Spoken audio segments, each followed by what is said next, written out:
Assalamualaikum warahmatullahi wabarakatuh. Alhamdulillahirabbil alamin. Wassalatu wassalamu ala nabiyyina Muhammadin wa ala alihi wa ashabihi wa man tabi'ahum bi ihsanin ila yaumiddin. Puji syukur kita panjatkan kepada Allah Subhanahu wa taala dengan segala macam rahmat dan nikmatnya sehingga kita pada malam hari ini kembali hadir di salah satu musholla yang kita cintai ini, serta salam dan salawat senantiasa kita curahkan kepada Rasulullah SAW, kepada keluarganya, sahabat-sahabatnya, dan kepada seluruh pengikut-pengikut beliau hingga akhir zaman. Hadirin sidang jamaah tarawih yang dirahmati oleh Allah Subhanahu wa taala. Mungkin untuk 5 sampai 7 menit ke depan kita akan membacakan salah satu dari hadis Rasulullah sallallahu alaihi wasallam yang mana Rasulullah sallallahu alaihi wasallam bersabda, khairun nasi qarni thumma alladhina yalunahum thumma alladhina yalunahum. Sebaik-baik manusia adalah pada generasiku, kemudian generasi setelahnya, kemudian generasi setelahnya. Dalam hadis ini Rasulullah SAW menjelaskan kepada kita semua tentang 3 generasi terbaik.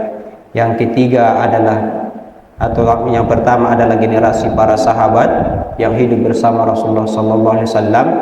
Kemudian generasi yang pernah bertemu dengan para sahabat. Kemudian generasi yang pernah bertemu dengan orang yang pernah bertemu dengan sahabat Rasulullah SAW. Jadi di antara semua manusia yang ada di semesta alam ini, dari dulu sampai sekarang, zaman yang terbaik yang diisi oleh manusia-manusia terbaik itu adalah para sahabat yang hidup bersama Rasulullah SAW. Kemudian kita dari situ bagaimana bisa mencontoh para sahabat, karena sekali lagi mereka adalah generasi yang terbaik. Sangat banyak sifat-sifat yang mulia dari mereka, tapi kita rincikan pada 3 sifat yang mana 3 sifat ini kemudian Allah Subhanahu wa taala jelaskan dengan menyebut nama Nabi Muhammad SAW secara langsung.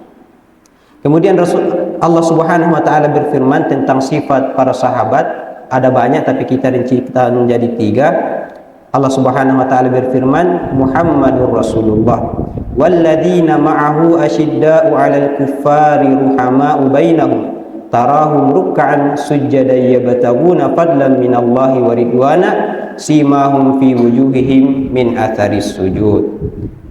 Kita langsung aja, bahwasanya orang yang terbaik itu adalah orang yang dekat yang sahabat Rasulullah sallallahu alaihi wasallam, dan mereka memiliki 3 sifat yang ada dalam ayat yang kita baru bacakan. Yang pertama itu adalah para sahabat itu sangat tegas terhadap orang-orang kafir, utamanya orang kafir yang melakukan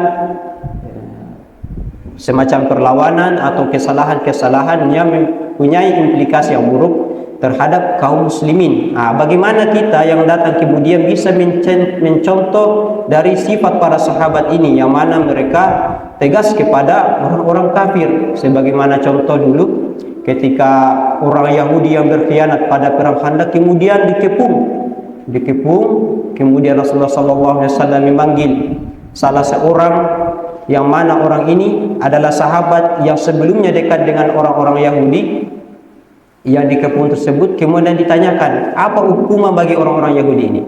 Maka kemudian sahabat ini Sa'ad bin Mu'adz mengatakan hukuman bagi orang-orang Bani Yahudi ini yang berkhianat adalah laki-lakinya itu dipenggal, laki-laki dewasa dipenggal, anak-anak dan perempuan itu ditawan. Padahal ini Sa'ad bin Mu'adz adalah sahabat yang sangat dekat dengan Bani Yahudi ini, Bani Quraidah. Tapi karena dia adalah sahabat yang sangat memegang teguh akan sunnah Rasulullah SAW, maka dia memiliki sifat yang sangat keras kepada orang-orang kafir. Ini yang perlu kita contoh. Jangan sebaliknya, kepada sesama kaum muslimin kita keras, kepada orang yang tidak beriman kita sangat lemah lembut.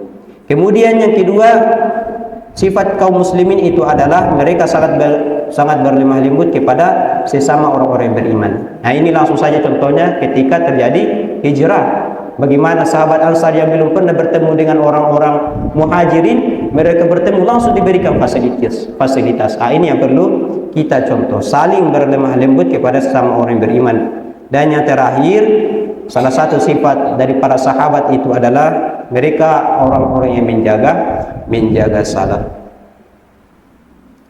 Nah, ini yang perlu kita perhatikan untuk generasi yang berikutnya, bagaimana kita berusaha mengikuti teladan para sahabat, yaitu menjaga solat-solat kita. Terlalu banyak contoh-contoh dari para sahabat bagaimana mereka menjaga solatnya, mulai dari waktunya, kekhusyuannya, tata cara solat mereka. Ini yang perlu kita perhatikan. Mungkin ini yang bisa kami sampaikan sebagai kesimpulan.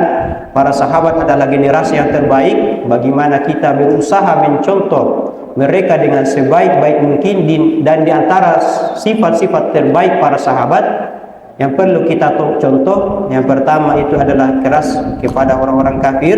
Kemudian yang kedua adalah berlemah lembut kepada sesama orang yang beriman. Dan yang ketiga adalah mereka yang menjaga ruku, sujud atau solat mereka. Mudah-mudahan ada manfaatnya untuk kita semua. Kami akhiri. Assalamualaikum warahmatullahi wabarakatuh.